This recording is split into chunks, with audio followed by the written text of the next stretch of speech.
misunderstood place. And, President Trump believes in economic diplomacy. And that's why we're here. We plan on investing billions of dollars in Pakistan across a number of different areas.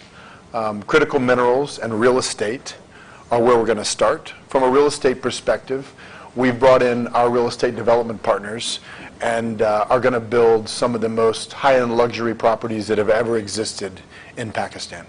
We're very excited about that, and we think the people deserve it. We're going to be using materials from Pakistan, and it's a very big opportunity. But critical minerals, real estate, energy, technology, AI are all areas that are really needed here.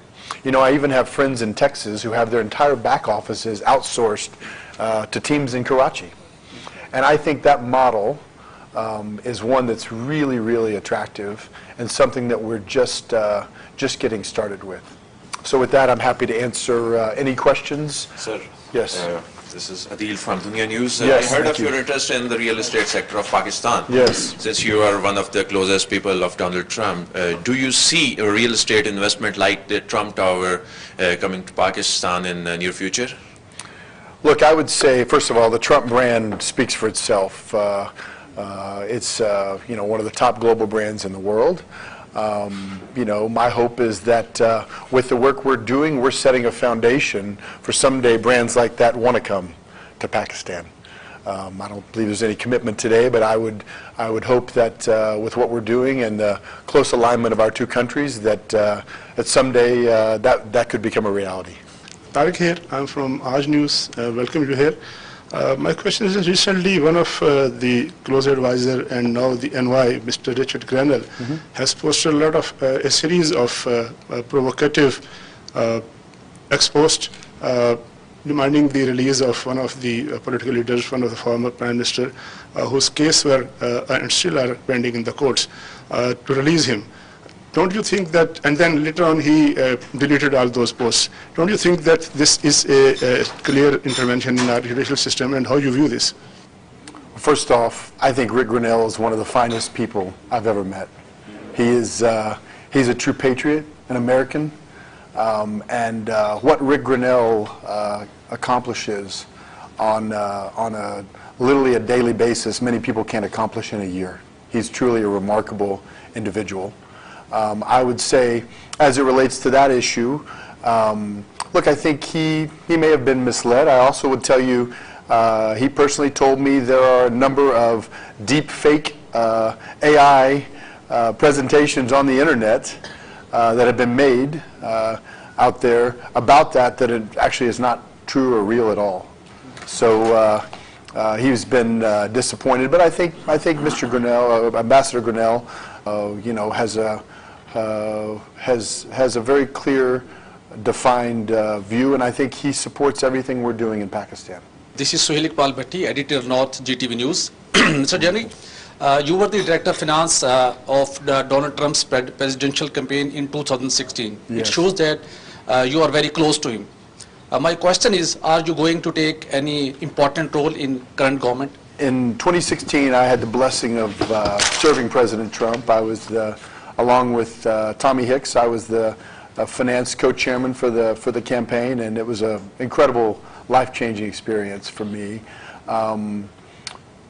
We have the most amazing president in the world, in America, and his ideals, his tenacity, his hard work ethic, I can only dream to match what he does on a daily basis. For me, I'm a businessman. I'm not a politician. The same reason I'm back here, just when I was here a couple weeks ago, getting stuff done. I'm not here to talk. I'm here to do.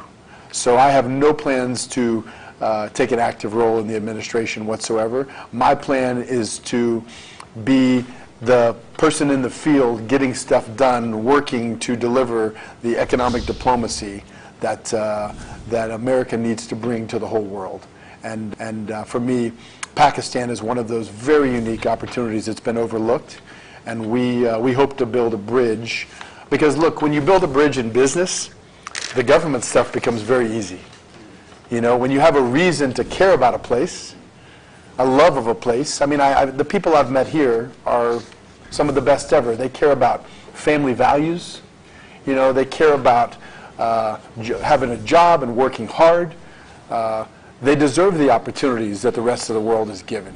And your leadership here, from the time I've spent with them, believes that so strongly. They want to do whatever it takes to lift all the people up here.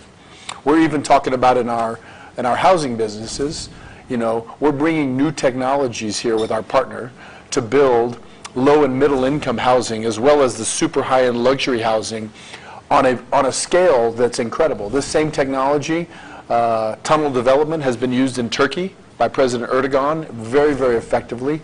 We want to bring the same technology here, use it in Pakistan, where you can build the structure of an entire 30-story building in a month. It's absolutely incredible. Very safe, very high-end feeling. And we're going to use that same technology here on the real estate side. And we're just trying to find the best avenues because we want as many Pakistanis as possible to be homeowners. Your finance minister is doing everything they can to bring interest rates down. Obviously, interest rates have just started to come down here. That's so important. You know, one of the things that's made America great has been the ability of everyday Americans to own homes and accrete value in their homes over time. That same opportunity, that same financing needs to come to Pakistan, and we're going to help that occur. Hi, this is Anika Nasari, RY News anchor person. I welcome you to Pakistan firstly because it is certainly a land of opportunity, a land where foreign direct investment would change the lives over here, at the same time would change the lives of the investors at the same. First question would be, the political environment. I've heard you 3 times praising this government, that this government and you are pretty aligned in the investment sector. Do you think the people around in the government, as one was mentioned, Richard Grenell, and there are many others that have tweeted, you said that there were many AIs and deep fakes about him. Could a tweet be a deep fake as well? Because that was a tweet that was done from his account. And there were many other accounts that tweeted about Pakistan. And there's a very strong perception on social media as well, that because of the close relationships of Donald Trump and Imran Khan, this government could be in trouble. Would that perception be correct or not? Secondly, you've been here a week ago, I've been told. Have you decided where you need to invest? Because there have been a lot of foreigners that have come to Pakistan, but mere MOUs will not lead us to the investment. When and how is the investment going to be materialized? As it relates to tweets on Rick Grenell's account, I'm not going to, I believe Ambassador Grenell probably has a better understanding today than he did previously of the current situations here. I don't know Imran Khan or all the issues that existed in the past, but I've seen no evidence that our administration in the U.S. has anything but respect for the leadership here, period. You know, with some of my own research that I've done, you know, I think there were a lot of issues with that former Prime Minister, but again, that's not what I'm here to talk about. As it relates to investment, yes, we have several active ideas on where to invest. In real estate, you will see, I believe, agreements in the next 10 days signed by us, moving forward with several real estate projects, not just MOUs. Like you, an MOU is just a starting place. We had to kind of define what the parameters of the investment were, and now we're running hard on that. So we have a great team. Frankly, they've been burning the midnight oil every day. I think they barely have slept, working on plans, developments, infrastructure that's needed. And I think within the next 2 weeks, I've told them agreements better be signed. So that's very important. Real estate's going to be our first place of investment. It's going to be significant real estate investment. We are going to launch, you know, among a few different areas, we're going to launch some incredible products. Maybe you're even interested in it yourself. We're going to have some beautiful villas that we build here in Islamabad. And it's going to be, ultimately we're going to do more than 1,000 of those, but we're going to start with a couple hundred quickly. And these are going to be super high-end luxury branded products. So we have a number of brands that really want to come to Pakistan. And so we're going to, we're very excited to build the highest end product that's ever been built in Pakistan, and we're going to get after that quickly. Number two is critical minerals.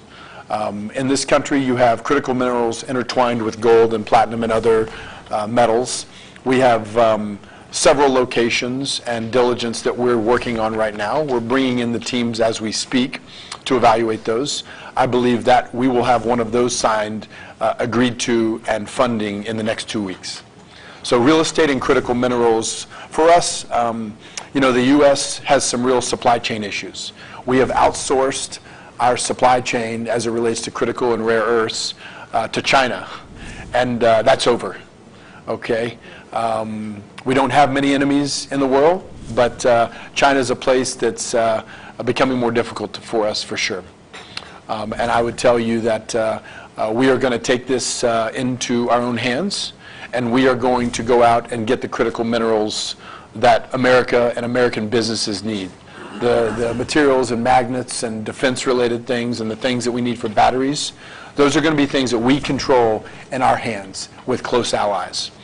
I view Pakistan as one of those close allies that we need to assist us. You're blessed with having a huge amount of critical rare earths here. I believe there's an excess of $50 trillion of rare earths here in this country. A lot of work needs to be done. We're going to be bringing in shortly, and I was working on this yesterday, teams of people to evaluate and shoot magnetics, fly magnetics over the country to really understand what that looks like, so that we can evaluate it and quickly get after it. We have a couple smaller, mid-sized projects that we're going to be developing right away, that we're going to get after, that literally in the next month we'll be ordering machinery for. So to say we're going to let any grass grow, we will not do that. We will get after it quickly. Those are the first two. The oil and gas sector, I think, is also a very underappreciated area here. You have reasonably high gas prices and global oil prices. I think that I have a lot of experience in the energy sector. I've been in that sector my entire life, grew up in the business. And so for us, that's a very interesting area. We're going to be bringing our teams in the next month to also evaluate that. I think one of the beautiful things that Pakistan has is they have an incredible natural gas infrastructure already in place because of some of your big fields and some of the previous finds from Exxon and others. You have the infrastructure. You never go to a developing country where the infrastructure is already in place. You just have to supply the gas. That is a huge opportunity. Usually you're finding gas in a remote location. You have to take a long time to build infrastructure out. We don't have that issue in Pakistan. We can tie our wells in very, very quickly. We can bring Western U.S. technology in drilling, okay, and develop things very, very quickly. So I think it's a huge opportunity. And our plan is not to do everything ourselves, but also we see ourselves as the first one through the door. Then we're going to be bringing lots of Western companies here. That's our goal. That is our goal. We're even contemplating bringing our international free zone trade partner. We are involved with a group called IFZA, IFZA.com. You can look at it, which is the largest free trade zone in Dubai. And we are looking at bringing that business to Pakistan and really creating an on-ramp to bring business to the country. That's what it's done. In Dubai, there's more than, our IFSA opportunity is bigger than all the other free trade zones combined. It's got over 50,000 customers. Think if you go to those 50,000 customers and you say, hey guys, you can now come to Pakistan. You can now have offices in Pakistan within our offices. You can have infrastructure in Pakistan. You can put your back office here. You can bring technology. You can bring AI. We can set up data centers. It's an unlimited opportunity to harness. It's sitting there in front of us. We have to have the right political environment.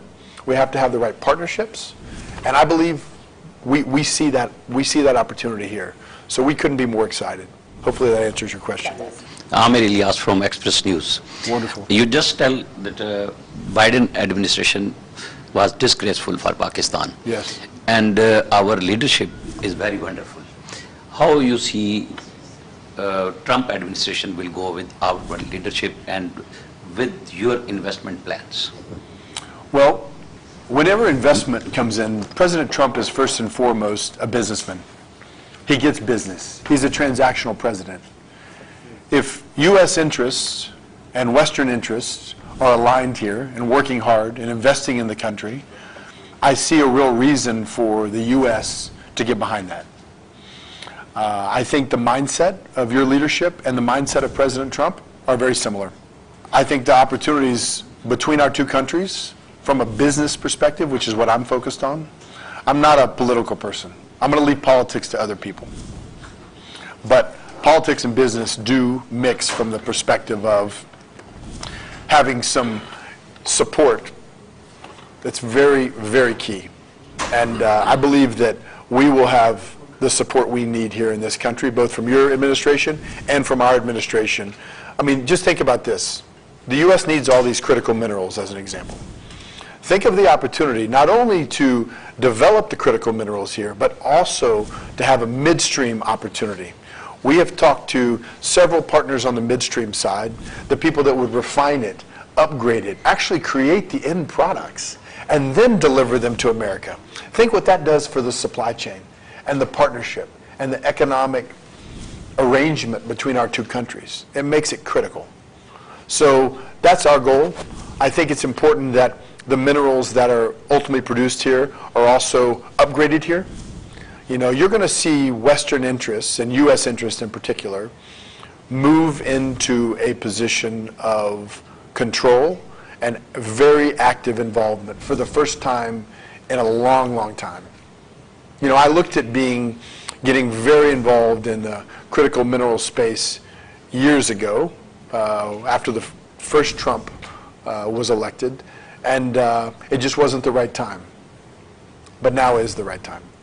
I think that the current administration has a very positive eye and a positive direction as to where Pakistan-U.S. relationships are going, and I think business here is going to be an important driver of that. So I would just tell you, I wouldn't believe the past. There's a new sheriff in town. That new sheriff is President Trump. President Trump wants to bring peace and prosperity to the entire world. This whole mindset of the Biden administration and the Democrats, the lives that they have cost globally, it is one of the most embarrassing things as an American I've ever experienced. And now is the time to set those things right. Look, the sacrifices that Pakistan has made, you know, Pakistan's lost over 80,000 men living on the front line fighting terrorism, okay? I think this figure is now 90,000, sir. Okay, so north of 80,000, 90,000, but you know what, even one is too many, okay? So I would tell you, for us, I'm very appreciative for your sacrifice. Many Americans are very appreciative for the sacrifice of Pakistan. Many Pakistanis live in America now. So there's a huge group of people out there rooting for the success between the U.S. and Pakistan. Maybe some of those same people will come back and buy some of our villas so that we're going to build here in Islamabad. So I would just tell you, everything that happened prior to President Trump taking office, I would disregard it. And I would focus on what it's about to be. The future looks incredibly bright between our two countries, incredibly bright. I wouldn't be here if I didn't believe that. America cares about Pakistan. And I believe that together we can be very, very strong. And we need Pakistan. You are our front face in this entire region. Very important. And the Biden administration made a lot of mistakes, like the Afghanistan pullout. President Trump's made it very clear that he even wants that equipment back. You know, I think Pakistan could be helpful in that whole situation. So I would just tell you, for us, we believe that it's time to do business in Pakistan. We believe that both administrations will work together to make it a good business environment so we can all make money together and create opportunity together. And Pakistan has something that America needs, and America has something that Pakistan needs. That's a wonderful situation for us to both be in. And I'm extremely impressed. If I have one job to do, unrelated to business, it's to cure the misperceptions that exist in America about Pakistan. If you showed somebody the opportunity of Pakistan and it didn't have the name Pakistan on it, you'd have thousands of U.S. companies raising their hand trying to come there and do business there. But there's misperceptions, and they have to be healed. And my job is not to get involved in politics, but to rather bring economic opportunities, because we need to have an ocean that rises and lifts all the boats, creates jobs, trains people. Thank you, sir. This is Javed Baloch. I'm a journalist from Neo News. I would like to ask you that you are going to invest in Pakistan. Yes. Do you think it's a stable Pakistan, and how important is stability for the investment? And do you think it's a good time to invest here? First of all, I view Pakistan currently as a very stable environment. I would say we wouldn't put our investors' capital at risk if we didn't believe that. I think it can continue to improve.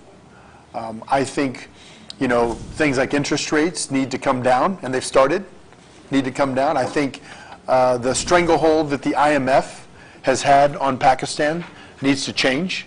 I think the IMF needs to work closely from an economic perspective and allow Pakistan to grow properly. I think that's incredibly important. I think too much restriction on that is not healthy, and I think that's something that they really need to reconsider. It's very important because those limiting factors. Look, when President Trump comes into office in America, he cuts taxes, he reduces the overhead and the burden, he cuts government waste and spending, and guess what? Things grow. The Treasury ends up having more money because of economic prosperity. That's the same thing that needs to occur in Pakistan. Pakistan needs to do the exact same thing that America is doing. President Trump's great leadership, and he's put some incredible people in place. You look at people like the Treasury Secretary, Scott Bessent. I mean, there's never been a more qualified Treasury Secretary, in my opinion, than Scott Bessent. Not in my lifetime, anyway. He's brilliant, absolutely brilliant. You look at some of the ambassadors that are being put in place. I think it's very important to get the right ambassador here in Pakistan. That's something that is really critical, and we need a business person. We don't need a bureaucrat. We are facing huge energy crisis in Pakistan. There is an infrastructure, but unfortunately there is huge unbalance between demand and supply. Yes. We have resources, but we have not such kind of expertise to explore and put in pipelines and other infrastructure to fulfill my requirement. And because of the energy, my economic structure is collapsed, almost collapsed. What are the plans and what America can invest in energy sector of Pakistan? And my second question is about AI, DeepSeek and co-pilot type things. We have huge human resource who can work on this. Yes. And they are seeking for job, but there is no opportunity in Pakistan because of. Let's talk about that. And energy plays an important part in that. Both, please, on both. Yeah, well, I'll be happy to go into both of them. So, look, I've been in the energy sector my entire career. I grew up in the oil and gas business in Texas. I have a lot of experience. My family was involved early on in the Gulf of, what you're now calling the Gulf of America. It used to be the Gulf of Mexico, but we've rewritten it. Thankfully to President Trump, he's 100% correct. So in the Gulf of America, we were early adopters of drilling wells off of 3D seismic, okay? That is what made the percentage of success in the Gulf of America so high. In those kind of wells, you should have north of 80% success rate. Okay? Because, and technology's only dramatically improved since then. When 3D seismic came to the Gulf of America, it changed the whole environment. We have that opportunity now in Pakistan. You have a huge area right offshore that's completely undeveloped and underexplored. With 3D evaluation and reprocessing on top of that, I believe there's huge gas reserves and huge potential here. There's also some onshore that are deeper. We have the expertise to do that, absolutely. As I mentioned earlier in my speech, oil and gas is going to be something that we absolutely dig into. I have a team coming here in the next month to begin evaluation on that. So very exciting from that. And look, cheap energy, America has benefited from cheap energy, okay? It's American engineers know how to get stuff done. All right? We have to bring that same technology. And it's not only in America. There's some very smart groups. Even the Turkish have some great oil and gas companies that have been successful. You need many oil and gas companies coming here to develop this and to boost production. Currently in this country, there's a benefit of drilling shale gas, okay? We invented shale gas in America, okay? The shale gas revolution in America started with the Barnett Shale right out my back door outside of Dallas, okay? I grew up in that play. So I would tell you, right now there's a big premium placed on shale gas and a 40% premium. I think in the next 5 years, you won't even need to pay a premium for the shale gas because the economics will just work. So I think there's a huge opportunity to develop both oil and gas resources here. You know, it should have been done already, but I'm glad it hasn't been because it's a huge opportunity for us. We have the equipment to do it. We have the manpower. We would also use a tremendous amount of local labor in terms of doing those things, retraining people. And you know, it's something we're going to evaluate and be very public about shortly. So that's it. Going back to AI, I've been an investor in the AI and technology space for a long time. I can't really comment too much about DeepSeek. I know some of the things that have gone on and some of the issues and all these things. But I would tell you, if you have cheap energy and you build an infrastructure of data centers, now you have an environment where you can do things that are incredible. For example, we're involved with a company, direct gaming company called Boosteroid. Okay, Boosteroid is one of the top direct-to-consumer gaming companies in the world. Okay, number 3. And Boosteroid, it's very important not to have latency between the data center and the player.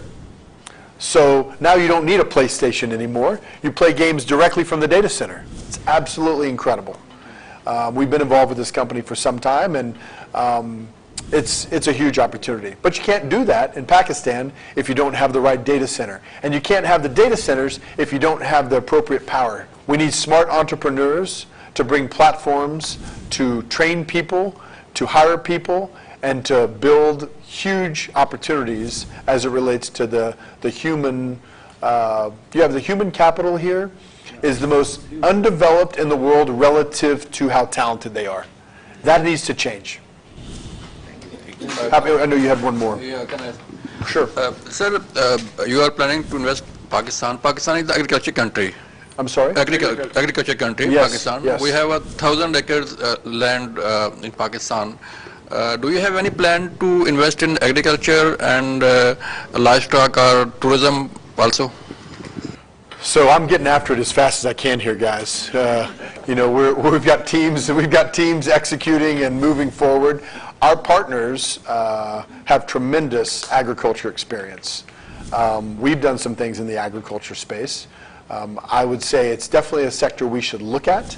I'm not an expert on Pakistan agriculture yet, but look, we're open to all types of different areas. All of these things build on each other. And, you know, I will not be surprised if we're not a very, very, very significant job creator in the next 12 to 18 months in Pakistan. You know, things are important to me, and the people of Pakistan are warm, friendly. They've been incredibly inviting. I've been really surprised by it, pleasantly surprised. And so we're excited to really improve, you know, bring capital significant. We plan on bringing billions of dollars here of investment. And this isn't long-term, now, very soon. With that, you'll see, look, people are as good as their word. I told them I'd be back quickly. We'd have a plan. Now we're executing. Shortly we'll have agreements signed. And at that point, you'll see us go to work. And look, we're very appreciative for opportunities or leads. If you think there's something we should be looking at, if you think there's smart people we should get involved with, we have a high capacity and a big team to work here. Thank you. So, yeah, thank you. आपको बताएं कि अमरीकी अरबपति सरमायाकारों के वफ्द के सरबराह gentry बेच की इस्लामाबाद में सहाफ़ियों से अहम गुफ्तगू हुई है। इस मौके पर उन्होंने कहा कि डोनाल्ड ट्रंप माशी सिफारतकारी पर यकीन रखते हैं। बाइडन दौर में अमरीका का पाकिस्तान से रवैया मुनासिब नहीं था। पाकिस्तान से मुताल्लिक गलत फहमियां दूर करने की जरूरत है। अमरीकी इंतजामिया पाकिस्तानी क़यादत का एहतराम करती है। रिचर्ड ग्रेनल को पाकिस्तान की सूरत हाल का आज से ज्यादा बेहतर इदराक हो गया होगा। मज़ीद खबरों और अपडेट्स के लिए देखते रहिए डॉन न्यूज। ऑनिक के एपिक प्लान से मिले 30 GB data with unlimited all network minutes, data roll over, freedom points, rides, restaurant discounts and other deals. Switch to Onic.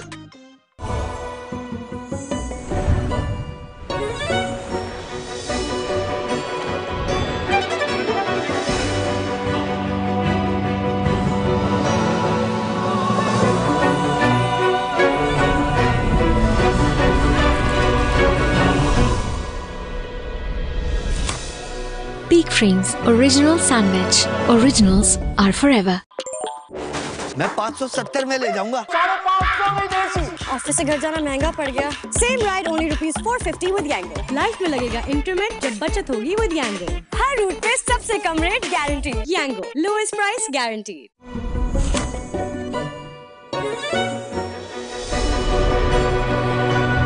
Peak Frames Original Sandwich. Originals are forever.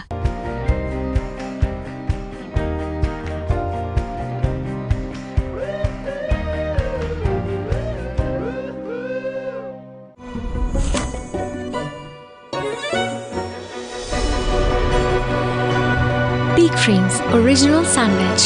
Originals are forever.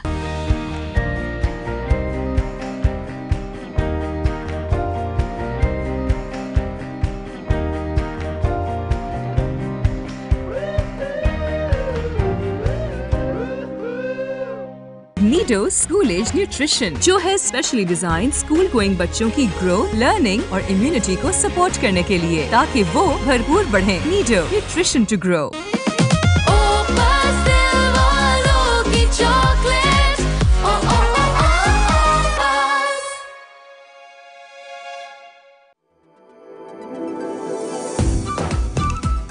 खालिस गंदम और अंडे से बना बेहतरीन जायके वाला मेरे देश का बिस्किट काला।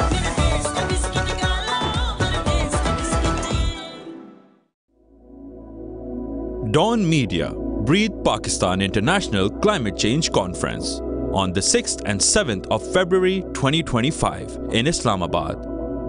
Let's weather the change together.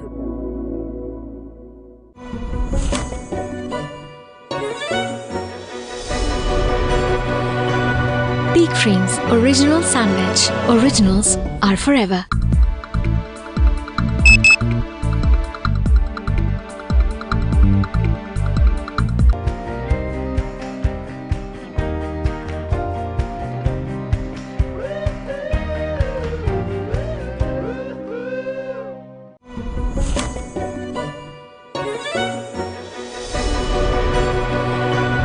Peak Frames Original Sandwich. Originals are forever.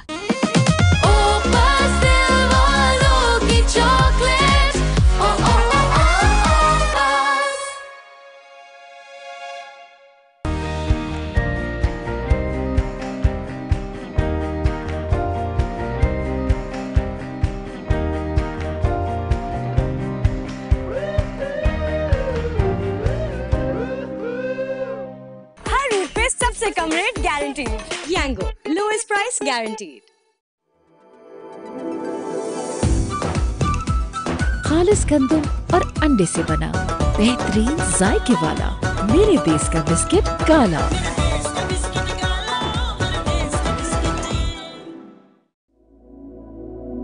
Dawn Media, Breathe Pakistan International Climate Change Conference on the 6th and 7th of February 2025 in Islamabad. Let's weather the change together. हर route पे सबसे कम rate guaranteed. Yango, lowest price guaranteed.